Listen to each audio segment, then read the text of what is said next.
बहुत पुरानी बात है। एक जंगल में एक गुरुकुल था जिसमें बहुत सारे बच्चे पढ़ने आते थे। तो हुआ यूं कि एक दिन गुरुजी सभी विद्यार्थी को पढ़ा रहे थे, मगर एक विद्यार्थी ऐसा था जिसे बार बार समझाने पर भी समझ में नहीं आ रहा था। गुरुजी को बहुत तेज से गुस्सा आया और उन्होंने उस विद्यार्थी से कहा, जरा अपनी हथेली तो दिखाओ बेटा। विद्यार्थी ने हथेली गुरुजी की आगे कर दी। हथेली देखकर गुरुजी बोले, बेटा तुम घर चले जाओ, आश्रम में रहकर अपना समय व्यर्थ मत करो, तुम्हारे भाग्य में कोई विद्या नहीं है। शिष्य ने फिर गुरुजी से पूछा कि गुरुजी क्यों? गुरुजी ने कहा, तुम्हारे हाथ में विद्या की रेखा ही नहीं है।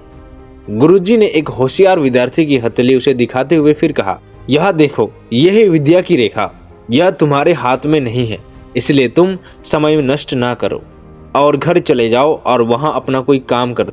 यह सुनने के बाद विद्यार्थी ने अपने जेब से एक चाकू निकाला जिसका प्रयोग वह हर रोज सुबह अपनी दातून काटने के लिए करता था। उस चाकू से उसने अपने हाथ में एक गहरी लकीर बना दी। हाथ से बहुत खून बहने लगा। तब वह गुरुजी से बोला कि मैंने अपने हाथ में विद्या की रेखा बना ली है गुरुजी, क्या मैं अब पढ़ सकता हूँ? यह देखकर गुरुजी के आंख में पानी भर गया और उन्होंने उस विद्यार्थी को गले से लगा लिया। गुरुजी बोले, बेटा तुम्हें विद्या सीखने से अब कोई ताकत नहीं रोक सकती।